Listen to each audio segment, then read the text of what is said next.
Hallo zusammen! Das neue Jahr hat zwar schon angefangen, aber wen interessiert es? Wir schauen gleich noch mal ein bisschen zurück ins 2015. Ich zeige euch mal noch einmal einen Teil von meinen besten Bildern oder von meinen wichtigsten, interessantesten Fotoshootings vom letzten Jahr. Wir sind im Mai und im Mai zeige ich euch Bilder von zwei verschiedenen Sachen.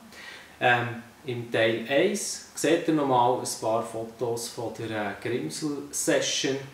Und das ist etwas ganz Spezielles, die Grimsel-Session. Ich war dort, ja, jetzt glaube ich, das dritte Mal oder erst das zweite Mal dabei gewesen. Sogar letztes Jahr Haufen verrückte Snowboarder und Skifahrer, die sich im Frühling noch einmal so richtig einen coolen Saisonabschluss gönnen. Eigentlich grundsätzlich auf der Grimsel, irgendwo auf der Passhöhe oder beim Restaurant weiter unten. Letztes Jahr, im 2015, ist das leider nicht gegangen. Es war lawinengefährlich und wir sind ausgewichen auf Susten und haben dort eine lustige Session gemacht, also Susten-Session eigentlich, oder Grimsel-Session goes Susten. Und einfach nochmal ein paar wunderbare Fotos von dort. Das Wetter war leider nicht perfekt gewesen. Am Anfang beim Aufbau super und dann hat es sehr schnell zugetan. Also fototechnisch auch wieder nicht der Brüller, aber einfach ein unglaublich cooler Tag mit coolen Leuten und freue mich schon wieder auf die nächste Ausgabe.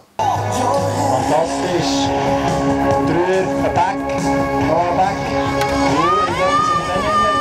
Nochmal drüber.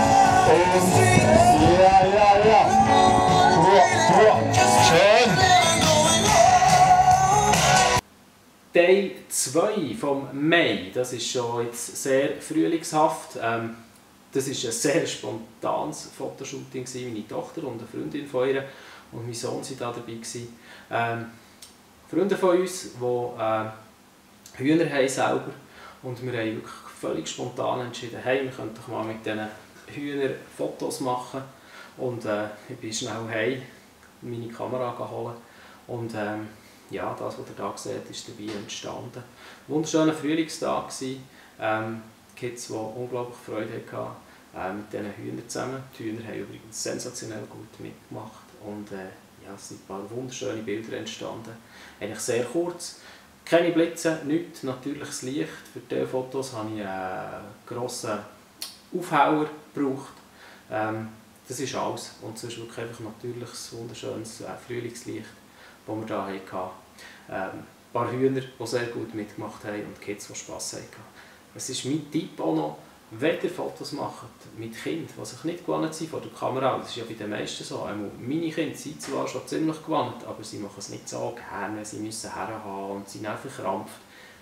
Gebt noch etwas in die Hand. Nehmt das Huhn, eines von euren Hühnern, gebt euer Büssi, eure Schlange, die ihr irgendwo habt, oder gebt irgendwie den Elefant, der bei euch im Garten rumsteht, und lasst sie mit diesen Tieren etwas machen. Oder gebt ihnen ein Spielzeug. Sofort werden die Fotos viel natürlicher und viel schöner. Das ist mein Tipp. Das war der Mai 2015. Merci fürs Zuschauen.